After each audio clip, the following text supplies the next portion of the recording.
Okay, you might not agree with him, but he was always entertaining. Joining us now is Dan Turrentine, former Democratic advisor, and Batya Ungar-Sargon, journalist and author, and host of Batya right here on NewsNation. Dan, I'm going to start with you because you and I were talking in the commercial break. We both have kids in high school, college age.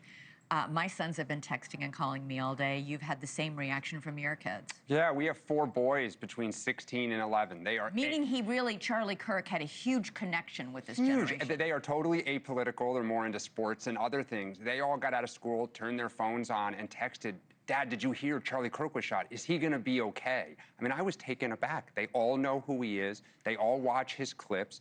Charlie Kirk met kids where they are. I think not since RFK and JFK has somebody inspired the youth to get involved in politics over such a long period of time. Barack Obama did it for a few years. But what Charlie Kirk's legacy now we have to talk about is getting youth involved in politics. And I give him credit. He went anywhere. He talked to anyone. It's what we all want our kids to do. Engage in debate, right? Let me stump you. Let me try to show you, the way that maybe that you're thinking it should be. I give him tremendous credit. Batya, I made the point at the top of the show that Charlie, his whole raison d'etre was use your words.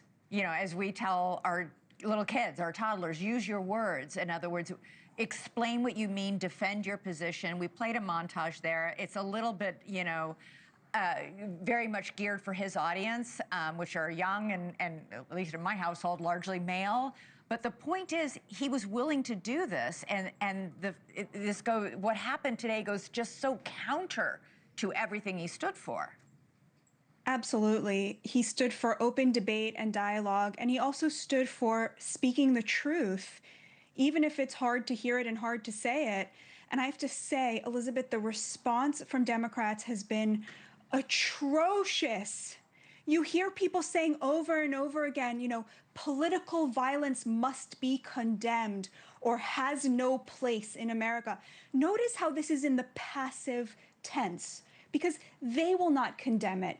Because as you pointed out at the top, there are Democrats condemning it. They are saying it should be condemned because they will not take responsibility for the fact that the vast majority of political violence in America comes from the left now, whether it's Luigi Mangione or Robert Westman or Trump's would-be assassins, the DC Museum killings, and now Charlie Kirk.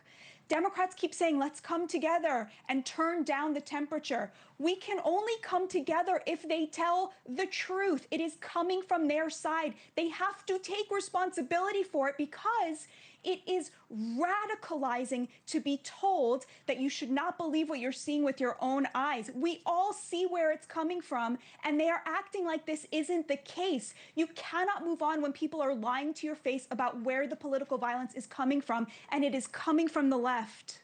You, I'm sure, disagree that it's only coming from the left. We know that the 2 Minnesota state lawmakers who were shot, one of them was killed by her husband. That was a Republican who did that, but regardless. Yeah, I think, and Batya, as a colleague of mine, I think it's bipartisan. I mean, one of the things that's been happening is federal judges have been pleading for more security, right? When there are rulings that one side doesn't like, they're getting death threats. Both sides saying that, the election, whoever... But how do we turn the temperature down? I mean, to Batya's point, what needs to be said at this point to turn the temperature down? I'm scrolling through social media, and one of the things I was seeing and hearing, somebody was saying, all the liberals are evil. That's not going to turn the temperature down, is it? I think, unfortunately, right now, when candidates run on taking the temperature down and the electorate rewards that, right now, people are angry on both sides. Both sides feel like whoever wins the next election, it's democracy is on the line. It's apocalyptic. Right. One side doesn't love the country. The other hates it.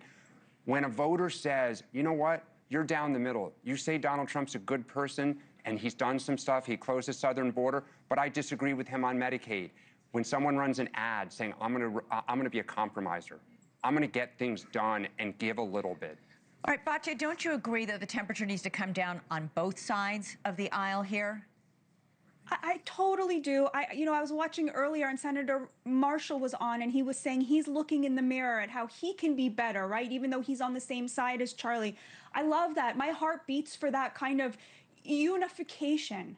But I cannot stand being lied to. And that is what I feel has happened. The left was controlling the narrative for so long. This whole idea that the vast majority of violence comes from white supremacists, right? This is what you hear day in and day out from the heads of the Democratic Party. It's just a lie. And we cannot turn the temperature down while people are lying to our faces and demonizing us, because there is also objective truth at the end of the day, and that has to be respected. Thank you for watching. Subscribe below and download our NewsNation app right now on your phone, and you will get fact-based, unbiased news for all Americans.